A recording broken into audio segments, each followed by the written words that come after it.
Good afternoon, Carissa. This is Caroline Tapkin on behalf of Travel Daily, Inspiring Women in Travel Asia. And I'm joined today by Carissa Nimah, who is Guardian of the Brand for Soneva. So welcome, Carissa. Hi, good afternoon. Thank What you. does Guardian of the Brand do? So my job is essentially Chief Commercial Officer. So I look after sales, marketing, reservations, and revenue globally for the group, which is Soneva. We have properties in Maldives. We have two in Maldives and one in Thailand. And it's for those of you who are not familiar with Soneva, it's a kind of ultra high-end sustainable luxury brand that's also very much into wellness. So do you get to go to the Maldives regularly? I am currently in the Maldives. I'm currently brilliant. Yeah, I'm normally based in Thailand in a small town called Hua Hin, but I do get to travel to the Maldives very often. So I am here right now. I'm not sure if I should show you my background or not. Let's have a look. Let's have a look. Yes. Okay, so I'm here for our annual meeting. I'm just going to show you our villa. So there we go. That's inside. Look at that. It's not the brightest, like the nicest day at the moment, but it's still there's the water slide over there on the corner, so it's quite nice to be here. What a fantastic location. I'm not going to show you my view because it's pretty grim and grey right now.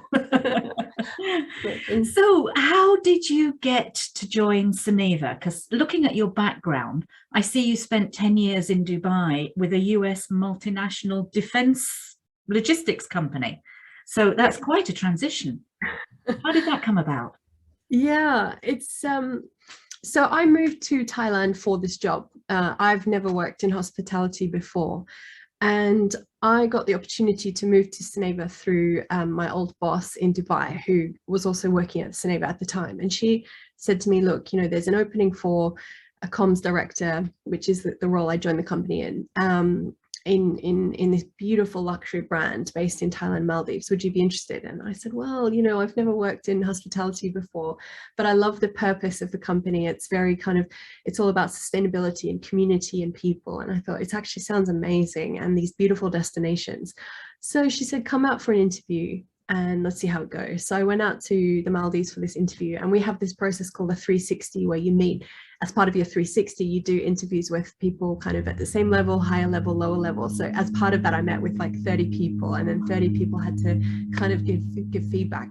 It was very intense. And at the end of it, I got the job. And I was a bit worried because I'd never worked in hospitality, but the beauty of working in PR and marketing and communications is that, if you know the skills, they're very transferable. So you don't have to always stay in the same industry. I knew a lot of the journalists anyway, because I was already working before the job in logistics. I was working in luxury jewelry. So I knew a lot of the same journalists who were writing about luxury and lifestyle. And obviously I could write. I'm a trained journalist. I knew how to put marketing campaigns together, whether that's B2B marketing or B2C marketing. And so it's just about transferring that to a different industry. So I would say that the first 6 months were really hard because I had to really understand hospitality. I didn't know what ADR was or RevPAR or any of these things that you need to know, right? So after 6 months, I was like, okay, I got it now. And thankfully I was given that chance to kind of prove myself and take it from there. So it's been 7 years in this role. So I started off as comms director, and today I look after the sales, marketing, reservations, and revenue teams. I mean, that's a fantastic demonstration of how transferable skills are, that we're not actually staying in a lane. We can move through different industries and things when you are trained in a skill like that. Yeah, absolutely. And I think marketing and comms is a really nice field to do that. And also in hospitality, it's so dynamic and there's always so many things going on. I think if you put your hand up or you show a bit of, if you learn or you try to take some initiative, I think it's quite easy to kind of move around if you want to. So how have you found challenges as a woman moving internationally like that? And you have a family as well. So how does that all work?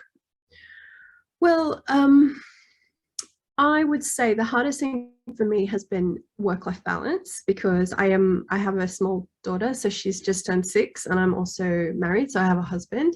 So the demands of this job, like hospitality, as you know, it's not a 9 to 6 job. I mean, it's always on, right? People are always staying in your hotels, you're always on. And even weekends, public holidays, you know, late at night, somebody's always on holiday and there's always something to think about. And also the pace of work, like the pace of things that happen at Soneva is very, very quick. So we have, so the CEO, Sonu, he's very well known in the industry, and he's constantly kind of innovating and introducing new things. So for us, it's like this avalanche of content and avalanche of news. So I think really the hardest thing is kind of trying to, I would say I still haven't found the perfect balance between my work life and my personal life, but I've definitely become better at setting boundaries, and also managing quite a big team that is remote. So during COVID, for instance, the COVID time, we very quickly realized that we can do work remotely very well. So, and Soneva was always very flexible in terms of the working environment. We never had like a very strict office policy. We were kind of like, come in some days, stay home, whatever, you know, some other days.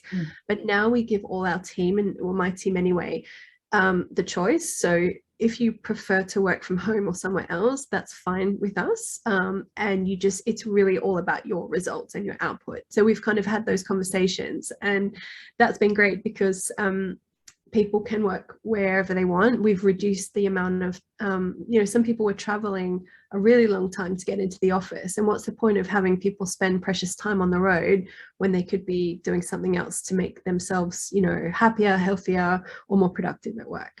So I think just, you know, navigating the last couple of years has been really interesting, but also challenging. And then also from a challenge perspective, just trying to find that elusive balance between family life and work life. And I think, especially as you get higher and you have more people in your team and more responsibility, it's very important to set boundaries for yourself and to have those discussions with your management or your manager about, you know, what works for you and what doesn't. Boundaries are so important. I mean, I think that perfect work-life balance is elusive, isn't it? It works differently for all of us, and we have to find our own balance for those things. But it sounds like it's a great company giving you that flexibility.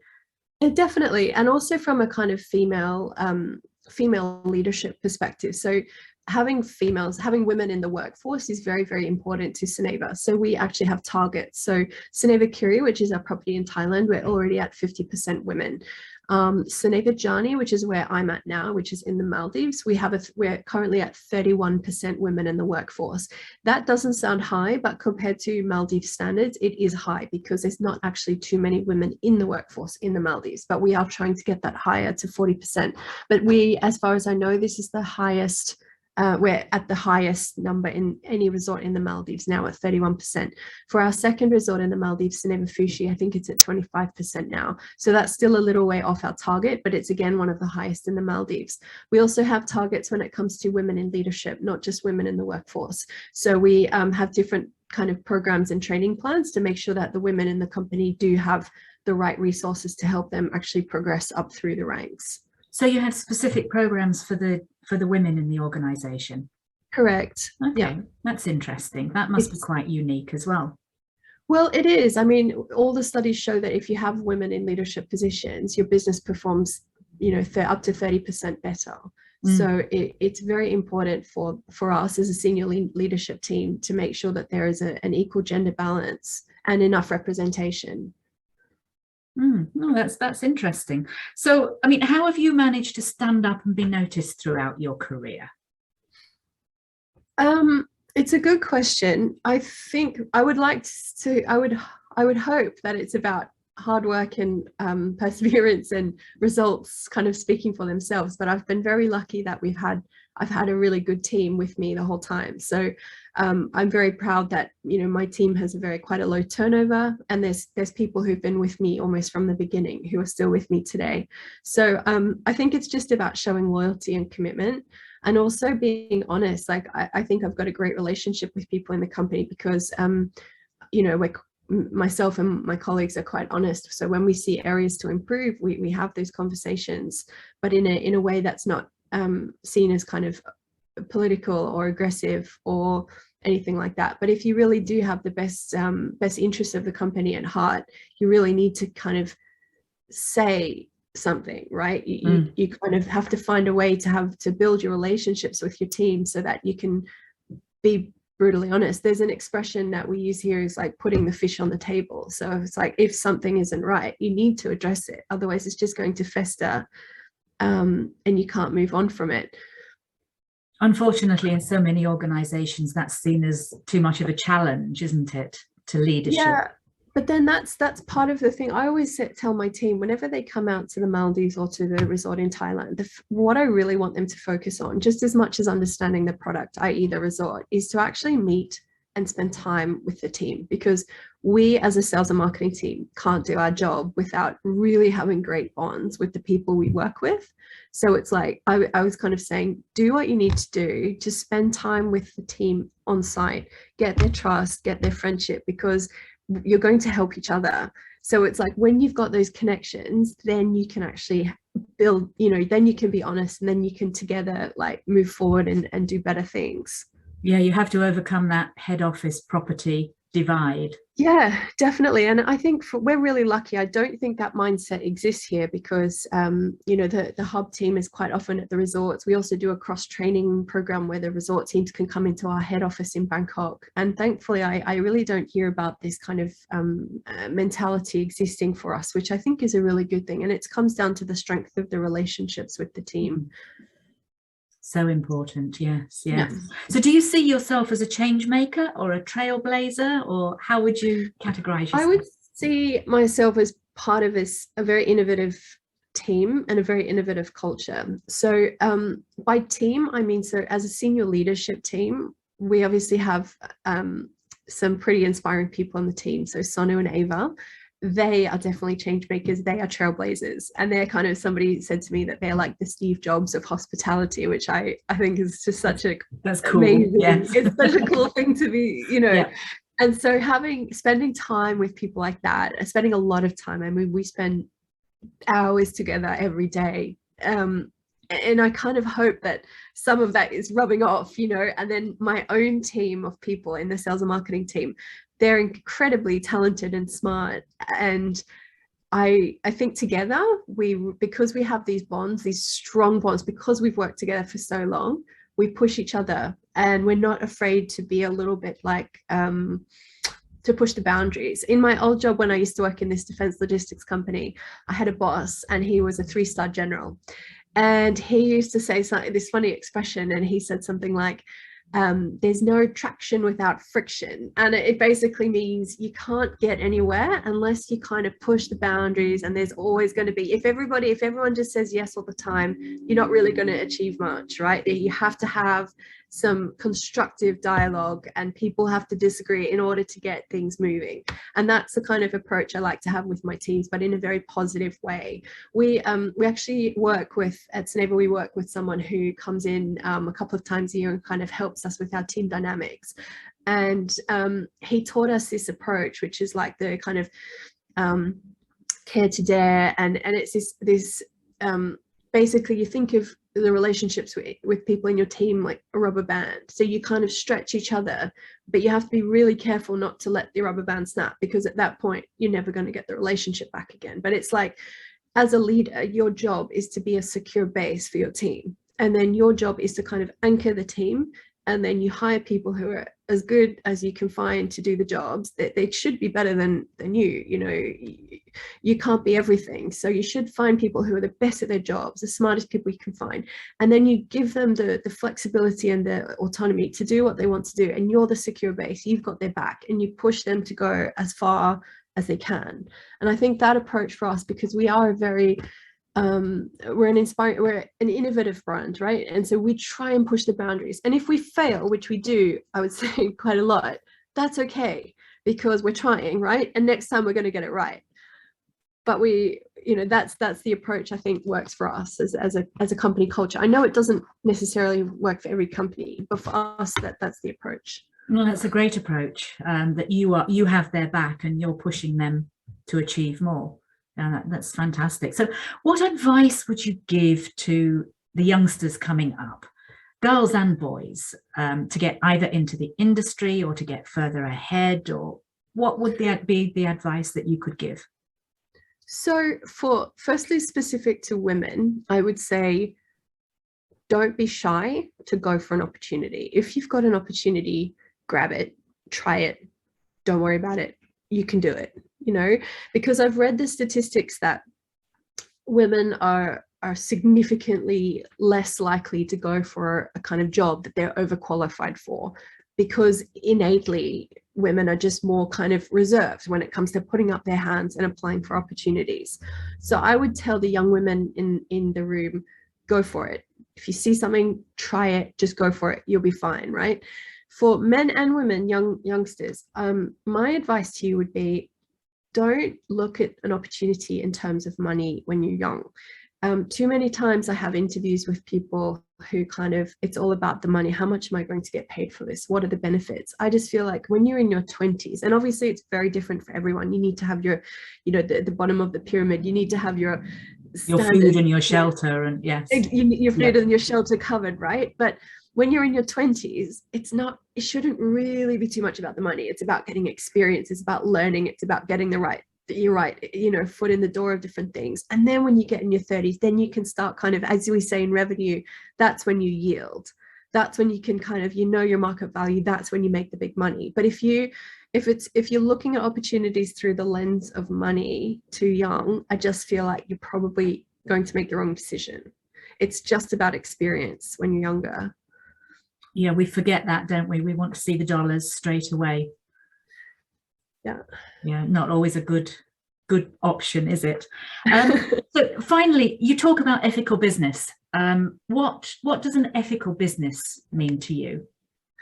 Ethical business is just making business decisions based on people. So I think kindness is just this really underrated virtue, and kindness to people, kindness to communities, kindness to planet. If, you know, I just think that if we always put money as the number one factor and when we're making a decision, it's just going to be a really short-sighted. I just don't think we're necessarily going to make the right decisions for ourselves or the companies or people we work with. So for me, I couldn't work in a company that was unethical. I think it's incredibly important, especially now with, you know, the younger people in the workforce. I feel like more than ever, ethics is so important. You know, it's about being a responsible business, whether that's like looking after the environment, trying to create, you know, sustainable supply chains, making sure your people are properly compensated, making sure they have enough leave, making sure they're not exhausted and there's a proper work-life balance. And that comes down to an ethical business model. And I think that ethical business models are more sustainable long-term, but you're also going to attract better people who are going to stay with you for longer.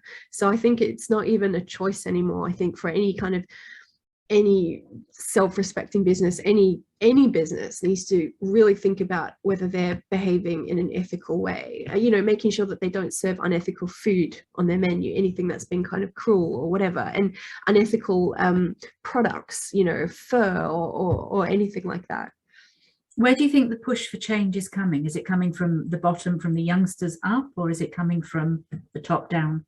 I think it's coming from both. I think there's definitely a grassroots, like kind of young, you know, the younger generation are just kind of not accepting this any like old ways of doing things anymore. But I've also seen a lot of big businesses kind of, and also kind of older people who are also driving it. Like, don't forget, a lot of the older people who are very, very influential in various industries, I think they're also driving it. So I do think it's coming from both ways. And it's really nice to see so many businesses now who are also kind of like big luxury businesses who are also kind of making significant changes, who then, so it's kind of coming from lots of different angles, to be honest. Okay, good. And what do you see, last question, promise, what do you see in the future for yourself? Good question.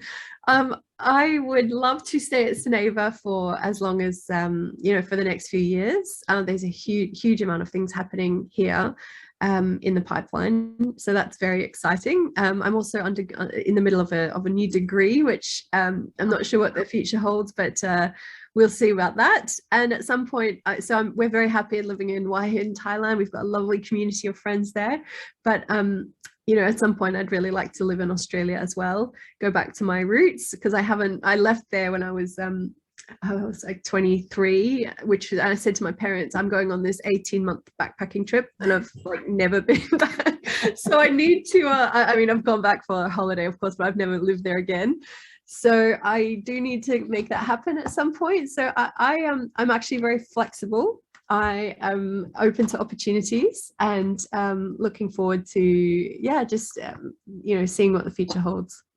What happens when you go back home is a whole different conversation. I know. Something we should address another time. I know. I do hope at some point in my future to have, like, I'd love to have my own little business, but I'm trying to figure out the business model for that at this point still. So it's not going to be anytime soon, that's for sure. So we can find you in the Maldives or in Hua Hin or Bangkok for the next foreseeable future. Definitely. Well, I think we'll let you get back to your wonderful view there, or whatever work is calling you. And thank you very much for your time today, Carissa. Oh, you're most welcome. Thank you for having me. It's been a pleasure.